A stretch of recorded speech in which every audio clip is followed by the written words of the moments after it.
Sleeves here with the Senior Pickleball Report, powered by TNC Network. Let's get it going.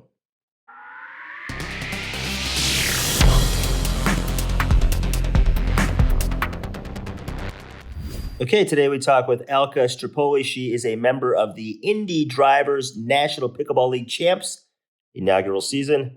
She's a Joola sponsor player as well. She plays a Joola paddle, which we'll talk a little bit about.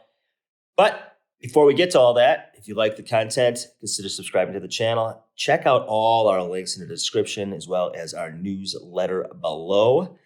And check out Alka's links as well if you want to get in touch with what she's up to today as well. All right, let's get to that interview.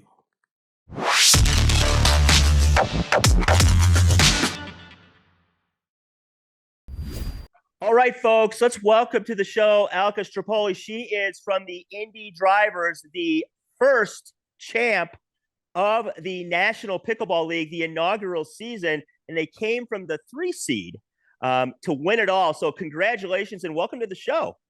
Thank you, and thank you for having me. Absolutely. So we will talk NPL in a minute here because I don't think it could have went any more, better scripted. It was pretty exciting final, unbelievable final. And part of it obviously was on a larger platform in television. We'll talk about that as well. But before we do, let's get into what everybody generally has to go through. And answer is, how did this goofy wiffle ball game take over your life in some regard? So that's, again, a great question and a common question. So I got into pickleball in 2021. And I got into pickleball through a friend of mine, and it was the one and only Lee Waters. Wow. She and I, yes. So she and I played tennis on the same USTA team. And back when she was playing tennis, I think it was about 2016. Okay. And we played on the same team and we did really well as a group. And then after that, she went off to playing pickleball a year later, and we were all looking at her like, what are you doing? What is this? Yeah. I'm like, what do you mean pickleball? What does that mean? So we kind of just, watched her play and take off, and we're like, wow, maybe this is something we should try. So I started just following in her footsteps, and I said, all right, let me give this a shot, and I think I entered it at the right time because I was 48 years old at the time. Okay. So I started playing, and soon enough, all of the players that were on that team started playing, and now none of us play tennis. We all play pickleball. So I've been doing it for 2 years, and I just feel like it's a natural progression, given my tennis background. I played tennis growing up, played collegiately at Rutgers University, which is the State University of New Jersey, way back when. So it was just a natural progression. And of course, once you start playing, you're hooked. It's an addiction. It's amazing. And I think it was also great that I picked it up when I did. I didn't even know anything about senior pro. I didn't know that you could be senior pro at 50 plus. Had no idea. And I just worked my way up the amateur rank and then turned 50. And I said, let me give this a shot.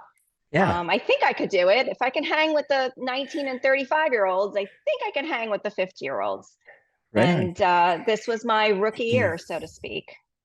Well, quite a rookie year. Yes. I think I was very fortunate that Rick Wiskin, Beth Bellamy, and Michael Chen happened to come up with the concept of NPL. And they followed their passion and their vision, and I just happened to be turning 50, and I think it was a great platform for me, as well as other senior pro players as well. Right. I mean, that's the thing. If you told somebody, I mean, if you think about this wasn't even a thing a year ago. I mean, we're not even to that point, and there's already been an entire season and combines and drafts and championships and television. If you would have told somebody, when you first got into pickleball or when Lee entered pickleball, that, listen, someday in a very short period of time, you're going to play in a professional league for 50 plus, and they will treat you like pros. You will get uniforms and you will get fed and you'd have been like, huh? Exactly. And the team atmosphere, right? It kind of took me back to those college days, Yeah. where, and I loved it. I think it was amazing. I think the concept was great. I think they Yeah. worked really hard behind the scenes along with Julie Weston, to make this come to fruition. And it was just a great experience, Yeah. for so many of us, especially, I'm from South Florida. So Mhm. I'm new, right, relatively to the senior Yeah. pro world. So I feel that this was just a great way for me to get to know a lot of players on a Right. national level. I got to meet players from California, Washington State, Yeah. Illinois, the Northeast, Texas, so I think it was great, in that regards too. Yeah. You didn't have to spend years grinding it out on the APP or the PPA senior version and trying to meet all these people who you're competing against. And obviously the senior, if anybody pays attention to this, I've said this countless times, if anybody pays attention to senior pros, there is a community of folks. But when NPL starts, it not only expands that community, but it helps introduce people to one another in a very short period of time where they don't Yes. have to necessarily go out and, you know, get a list of people's phone numbers through other folks. It's sort of built in. And what a great way for all of you now to actually play tournaments outside of NPL and find partnerships and friendships at the tournament venue, that when you're waiting for 4 hours for your next match, a ton of people that you can hang out with and make plans for dinner and so on. Right, exactly. And I think, especially for our team, what a bond, right? I mean, Yeah, this is right. like a bond that we'll forever have, the first inaugural NPL champions. Yeah. No one can take that away from us. So I think No. that's just amazing. Yeah. So let's talk about that weekend. I was there the entire weekend. Dink for Pink starts off the weekend on Thursday evening. What a great event, obviously, Yes. in Westgate. Put down some temporary courts, getting people that are walking around to try pickleball, introducing them maybe to the game. Everybody's in a good mood. People are giving testimonials. So talk about that evening, and then, obviously, then getting ready to go after a title. Well, I think it just set the tone for positivity, right, Yeah. that evening. And I think that, other people sharing their stories, just creates that motivation in all of Mm-hmm. us. And they're all, for the most part, feel good stories, of Mm-hmm. overcoming adversity, Right. surviving, whether it was a mother or a sister or a sister-in-law or their own child, So I Right. think it was, well, adult child, I should say. I think it's just it was special. Yeah. And it was perfect because it was October and it was breast cancer awareness month. So Right. it was the perfect time. The place was amazing. I Yeah. loved Glendale. I Yeah. mean, everything was at your fingertips. You want to go eat? It's right there. You want to go No hang out at the kidding. bar? It's right there. You want to go play a pickleball? It's right there. The Yeah. hotels were even right there. Right. So it was a perfect location. And the weather Yeah. was great, so you couldn't Yeah. have asked for anything better. Right. I wish I could have taken folks back in time, because I taught high school about 5 miles from there for a dozen years, and Oh I would wow. drive back. I would drive by that place for years, and it was just it was a cotton field. And Oh now, wow. you know, there's a football stadium, there's a hockey arena, there's all these restaurants, Right. there's chicken and pickle, there's everything you Right. just described. And it's an unbelievable transformation over the last 15 to 20 years. Like the late 90s, it was nothing there. It was just, there wasn't even the freeway that goes past it, wasn't even there yet. Oh So, wow. yeah, it's an unbelievable transformation in growth. And then to be standing there that night, I sort of reflected on that. I'm like, I mean, I would back this up 20 years. I'd be standing in the middle of a field right now, and there's all this celebration and all this commerce and all these people that are trying to come together for one cause, and Right. really making it a special evening. So pretty cool. Yeah, so I think that really set the tone for the weekend, right? A lot of Right. positivity and stories everyone shared. I think that was just it was great. Yeah. And then, going into championship weekend, it's a different mindset, right? Yeah. Compared You got to to the shift rest of gears. the season. You got to shift gears. It's, Yep. it's now or never. And I think that was the important thing that I think was focused for us, is that we got to, basically, make it or break it, take it or leave it. Let's go, Yeah, you didn't have a bye. So you were the third seed coming in. You had to play, obviously, a round before you got teams that had a bye, OKC, and obviously, it was the other team that obviously Austin, right? Austin, right. Yeah. So who did you play first round? So we played Boca in the first round. And, again, given Boca's history up to that point and our history up to that point, we felt pretty confident. But it's a tournament situation, right? And anything goes. So, and Boca came back to finish third. Exactly. So, anything can happen. And that's pickleball. Once you go on, we know when you're playing pickleball, you can go on runs and before you know it's very streaky. So I think we just went in with the mindset of one match at a time. And let's just, get our heads together. We have a very strong team, lots of depth. If someone told me 6 months ago, that we were going to win, I would have been like, oh, okay, I don't know, but as every week went, I saw clearly the depth of our team. And I really credit that drafting process to the team owners, Right. Paula and Phil did an amazing job of drafting us, along with the assistance of their first round draft, Rick Wiskin, Right.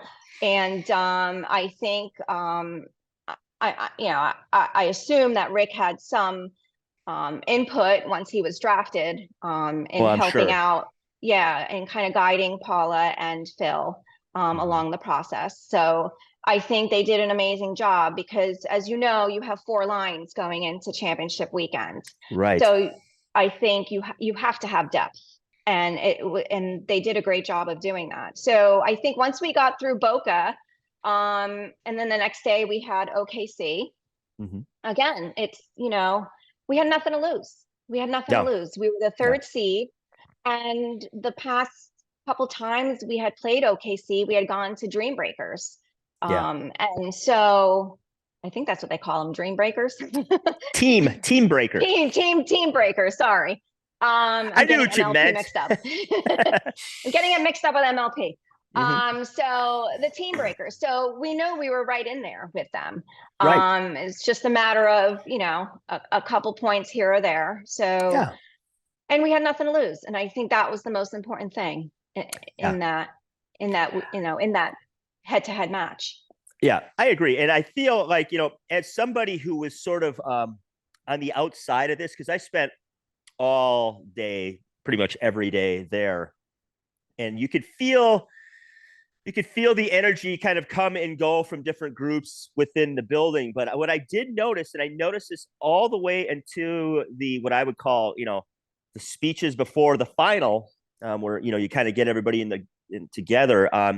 There was something going on with Indy that was just another level of, I don't know if you want to call it confidence, but I could tell that the final was going to be very tough for Austin because I just felt a momentum shift. And I think it kind of came together a little bit. I was watching some early round matches and I had some Indy drivers just kind of around me because I was just at the end of a court watching.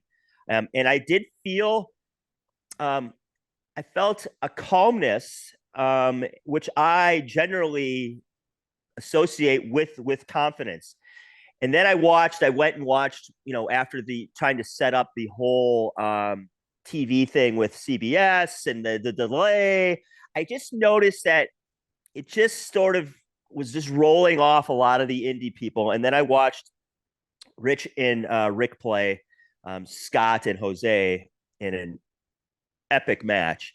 And after that match, I knew, I'm like, yeah, boy, it's going to be tough to stop Indy right now because they are rolling. And the things were happening and starting to go their way as the night started to progress. And it just seemed like one of those destiny things that, like, get out of the way because this team is going. And, it's kind of how it went. Sleeves here with the Senior Pickleball Report powered by TNC Network, talking pickling. What's pickling?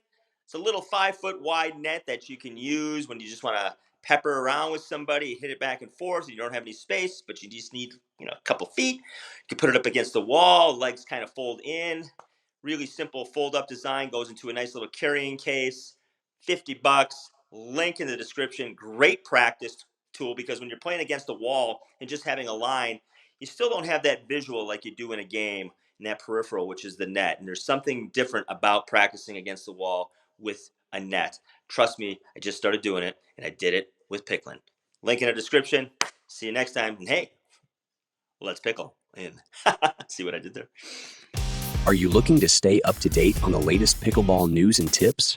Look no further than the Sleeves Senior Pickleball Report newsletter. Get the scoop on the sport, learn how to stay healthy while playing, and find out about upcoming tournaments. Subscribe now to get all the pickleball info you need. Yeah, and I think they actually got the ball rolling, I think, because they were down. Yeah, you were down as a team at that point. We were down. Yeah, we were down 2-0. And and I remember looking at the scoreboard, even though I didn't want to tell my teammates, yeah, because I was on the court playing. Right. And I remember looking at the scoreboard, and I went, "Oh gosh, all right, Alka, we've got to buckle down here." And we were in the middle of our third game at that time, and once we won our women's doubles, Christy Bradley and I said, "Okay, we've got ourselves a win." So we got that under the belt, which is huge. Right, which can't be understated. Getting on the damn board. Right. So congratulations there. Thank you. So we got on the board, and then, before you knew it, we were down like 3-1 or 4-1. Right. And I think Rick and Rich's win just started this momentum shift. Yeah. And of course, we all know Rich's final match point, which is unbelievable. Epic. Yeah. To say epic's almost, if epic has ever been an understatement, it is for that point. I couldn't believe what I was sitting on the sideline. I was like, are you kidding me? That's how it ended. I know. So, when that happens, you got to say to yourself, we're going to win. You know? That's what I was saying. I'm like, the guy's bleeding. He doesn't even know it. He hit an unreturnable shot on that. Exactly. So they really got the ball rolling, right? And they stepped up as leaders. And then the women just, stepped up as well. And, the other women on our team. And then it went down to the mixed, it did. Brackets. Right. And, the mixed lines. Yeah. And then I think, we were all watching the scoreboard, and we started piling up the wins, and it came down to Tao and Kim. Yeah. And if they won that, then we would have clinched. That was our 9th win that weekend. So and it was amazing. It was amazing. It was not only amazing, obviously, to be part of the team, but as the league as a whole, to have a final that was that dramatic. With the television and all of that, and the dive on the on TV on that court, and to have a comeback win. I don't know if they could have scripted this any better at the beginning of this idea of NPL. I know. It was definitely electrifying, but yes, there was a calmness among us. I think it was we were channeling the zone, I think. And again, we had nothing to lose. Right. We were confident because we had beaten them the last couple times. And I feel that we were confident that we could do this. And it was just one match at a time, focusing on the ball, not the opponent, and taking it from there. Yeah. But again, this was a team effort, and that's what makes it amazing. All lines matter, because at the end of the day, if you're line 4 or line 1, it counts for the same amount. Exactly. And I just feel like throughout the season, each one of us have stepped up to the plate in some way, shape, or form, whether it was championship weekend, week 1, week 2, at various times, each one of us have stepped up to the plate and have, contributed. And I think that's what makes it amazing. Right. I agree. Are you, I mean, how you follow up 2024 after this? I mean, I I know. mean, not only as a team, but as a league, because I've talked to countless people, ownership, players, and people that are involved with the league, and everybody like yourself is so enthusiastic, grateful. I think is kind of the common theme for the opportunity. People being treated like professionals is a big deal, Yes. and respected for what they do and the talent that they bring. Um, Talk about what you're looking forward to as this league grows over the years. I mean, obviously they set the bar pretty high. Yeah, I mean, I'm looking forward to next year. They're expanding, Yeah, they're right, expanding. Right now they have 6 teams. They're looking to mhm, go to maybe 10 or right, 12. right, There's such a demand that now there's going to be 3 combines next year right, versus right, one. right, I think their goal is to do one on the East Coast, one on the West Coast, one in the middle of the country. right. And these combines are, they've announced the dates for the combines They as did, well as the dates for next year. right, I'm not sure, they're still working on locations, but correct, the dates have been announced, and the first combine is going to be February 16th to the 18th. right. That's coming Followed up fast. by It's coming up fast, followed by March 1st to the 3rd. Yeah, And then there's another one in March, probably around the 16th to the 18th or 15th to the 17th. So, right. they're expanding, they're getting bigger, they can only get better. Yeah, the depth's going to Um, be even more. I mean, as a yeah, league, yeah. So, definitely going to be depth. I think they're going to have less players per team, right, but it's just going to be so much more competitive. yeah, And I think that's amazing. yeah, Um, and they're making player announcements every day, right, yeah. Some which big is ones, some new so ones too. yes, and some new ones, Yeah, exactly. So I think that's exciting as well. So it's yeah, definitely expanding, it's growing. And I'm hoping I'll be drafted next year as well. So I'm yeah, going to put my name in the draft and see what happens. So yeah. Right on. So, talk just a little bit about you as an individual playing in the league and outside of the league. Obviously, you're like a lot of people. You're a what I would call a COVID baby for pickleball. Like I started playing during COVID as well. Long tennis background. Let's just talk the league first. Talk about from the first event to the last event. What kind of player were you in the beginning, and what did you learn that you needed to do differently to keep improving? Because obviously, you learn different matchups, you learn what you can do against certain folks, you play against certain folks, and they're successful against you, and you learn different things. What were some of the things you were working on during the season? that's a great question. I'm definitely a different player than I was in June.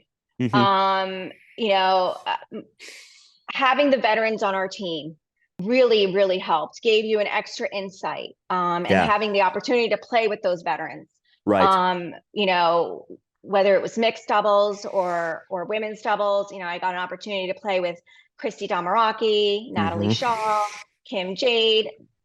The insight that I got during our games, Yeah. what they were thinking, the strategy. Yeah. I got to play mixed with Rich Lopez one time, Mm-hmm. Chris Miller, who was an excellent teacher on the court. Yeah. Yeah. And a With legend in the mixed. game, really.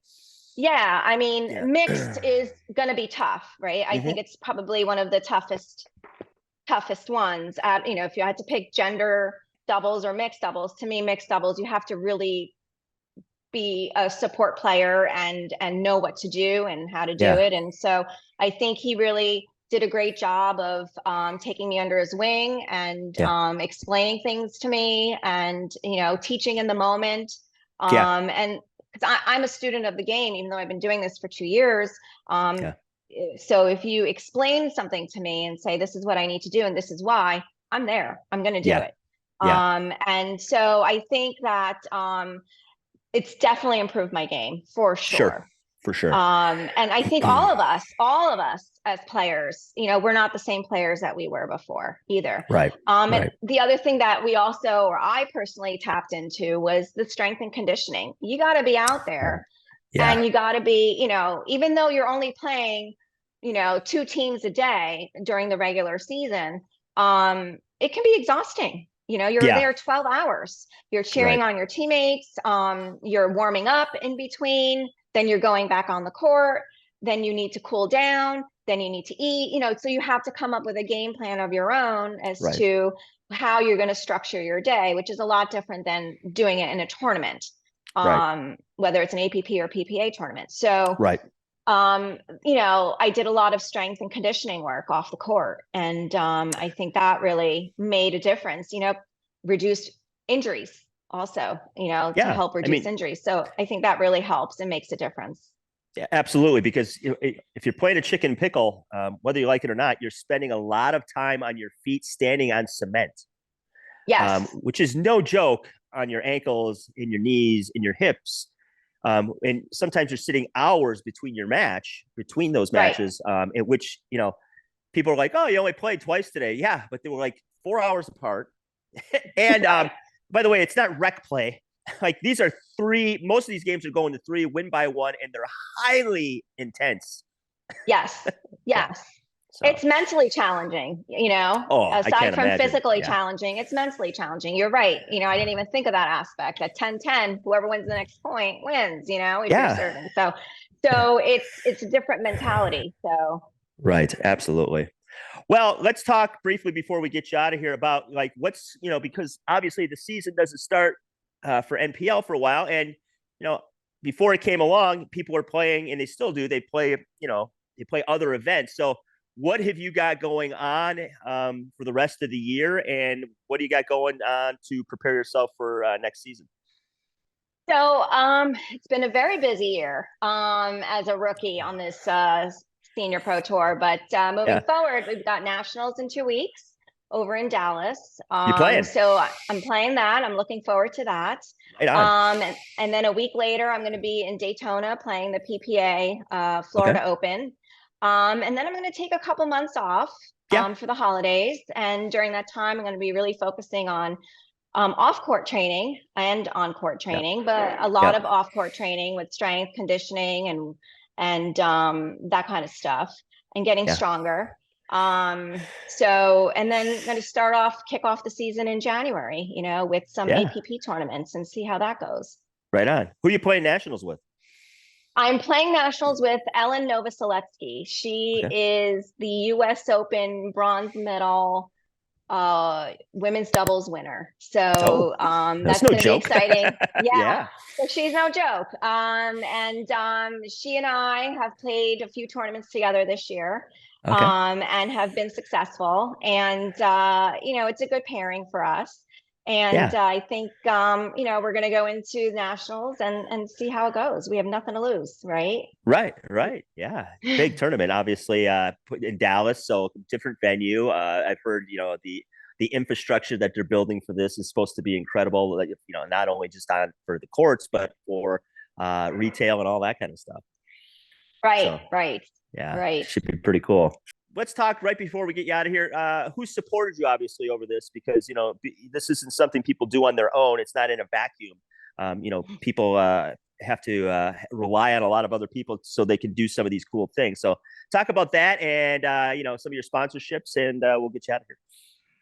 So I have been incredibly lucky. I have an extremely supportive family. My husband and my 2 boys have been so supportive on this journey, as well as my parents, who are sitting in New Jersey, but cheer me on every time I go out on the court, whether it's NPL or an APP event or a PPA event. My mom or dad are always texting me, "You got this, one match at a time," from the time I was 5 years old playing tennis, whether you're 5 or you're 50, you'll always be their child. So I've been incredibly blessed. And of course, my husband, who puts up with me, traveling all over the country. I couldn't have asked for a more supportive husband, and my boys, who are holding down the fort when mom's gone. So I'm so lucky that way. I'm also fortunate to be sponsored by Joola. I've got the shirt on right here.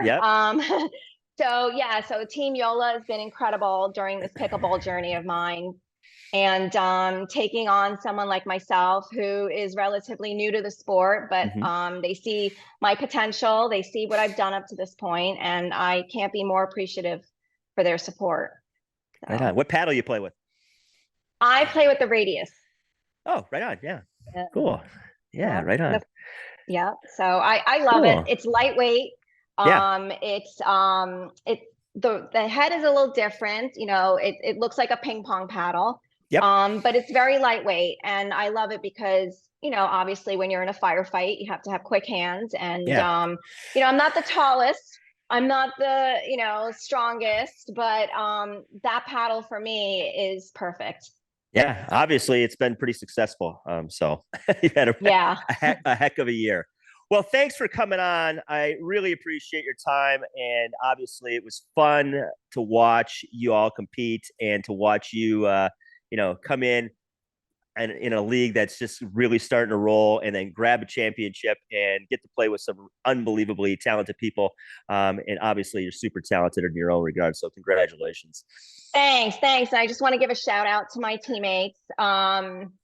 It was an incredible journey, and I wouldn't have had it any other way. So thank you so much for having me as well. You bet. Alka Stripolli from the Indy Drivers of the National Pickleball League. Check her out next year. Who knows what team she'll be on, but I guarantee she'll be out there probably competing for a championship again. Thank you for your time. Thank you. Hope you enjoyed our interview with Alka. She is somebody who is really taken to the game very quickly and obviously has had a lot of success early. All right, folks, subscribe to that newsletter, subscribe to the channel, and hey, let's pickle.